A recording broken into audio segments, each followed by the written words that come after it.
Thank you, thank you, thank you. Have a seat, please, have a seat. See, so the reason is, if I personally don't use any of my strategies, I shouldn't tell you, right? So this is my successful client was myself, my first client. So all these strategies are proven and powerful.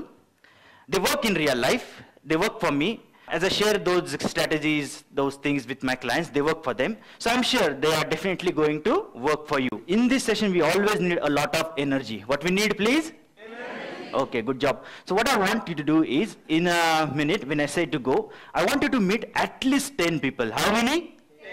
And as you meet them, just tell them, you are awesome. What are you going to tell them? Awesome.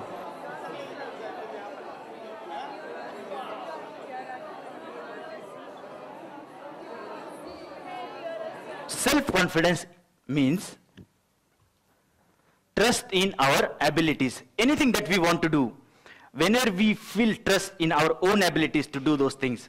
For example, you want to maybe start a business or write a book, or you're going for an interview, you want to pass the interview. Or for example, how many of you are students here? Yes. So students has this agenda to go for the jobs. Maybe the only reason many of you are studying is to get the good jobs. Am I right? Yes.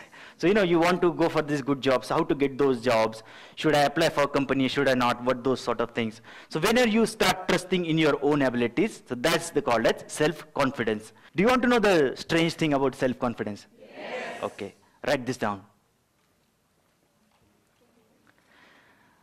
There is no such thing as lack of self-confidence.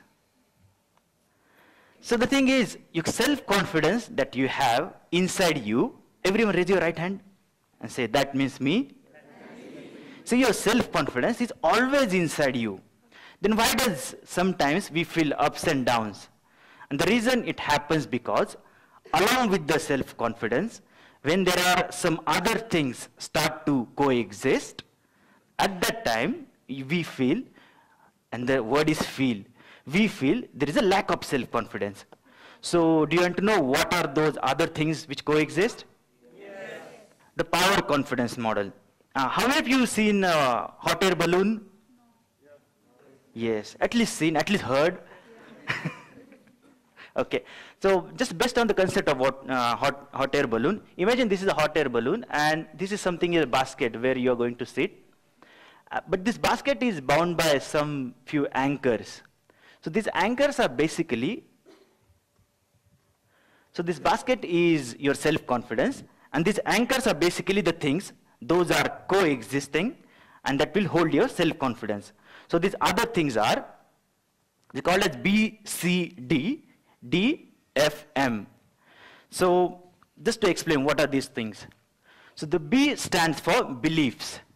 Sometimes we have beliefs inside our head, we can't do it. Even before starting the things, we think we can't do it. Maybe the example you might have, when you try to learn a bicycle, maybe on the first day you are very much enthusiastic learning the bicycle. You take the bicycle, try to pedal, and you can't. So you start to get some beliefs that you can't do it, those sort of beliefs. Then these critics, and that's the important part. Many times when we decide to do something new, we hear maybe from our friends or the families or the people around you that you can't do it, those sort of things. Those are the critics.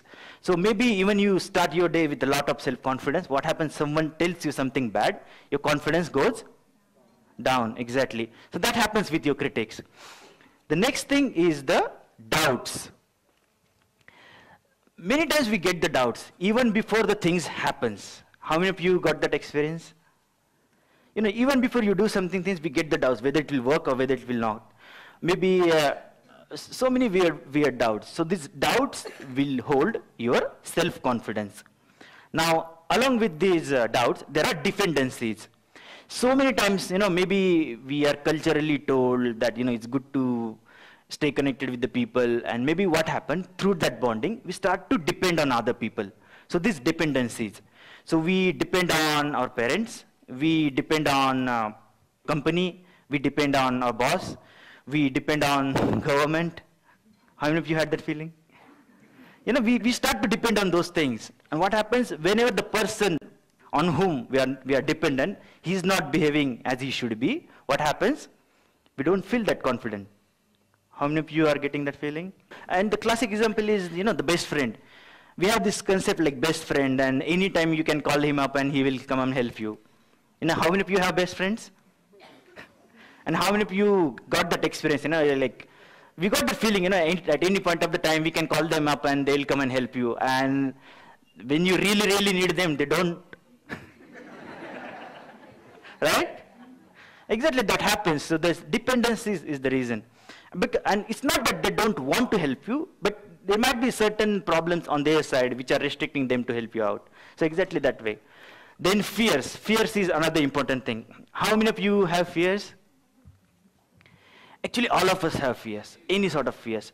Some people have fear of public speaking, or fear of rejection, or fear of unknown. That fear of unknown is classic. Even before things happens, we fear about them, right? So these fears are the things which holds our self-confidence. And the last thing is the bad memories. Maybe somewhere some bad accident has happened in the back, or someone somewhere at the back has said you something. Maybe your relative had told you something. And what happens? The moment you see that relative, or maybe that picture, or maybe that friend, what happens? Suddenly those memories get like alive, and you feel like, those bad memories will trigger some things inside your brain, and you don't feel that confident at that time. Or maybe you feel angry at that time. So your focus is going from self-confidence to getting angry. And that's where what happens, as I mentioned, the self-confidence you need is always with you. But the moment you shift your focus, that's where you feel your self-confidence is not there. So this self-confidence is held up by these anchors. Now, if you really want to grow your self-confidence, you need to have some reasons.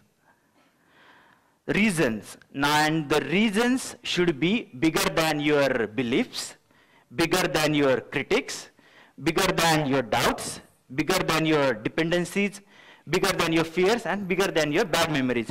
For example, maybe when I was bankrupt, the only thing I wanted that time was a job. That was a financial security I had. And the only thing.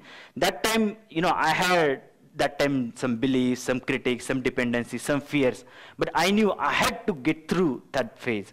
So that reason was so strong that allowed me to take some actions. To get the self-confidence that we really need, what we are going to do, or what we are going to learn today, is the process called train your brain. And through that process, we are going to learn how we can, get the self-confidence that we really want.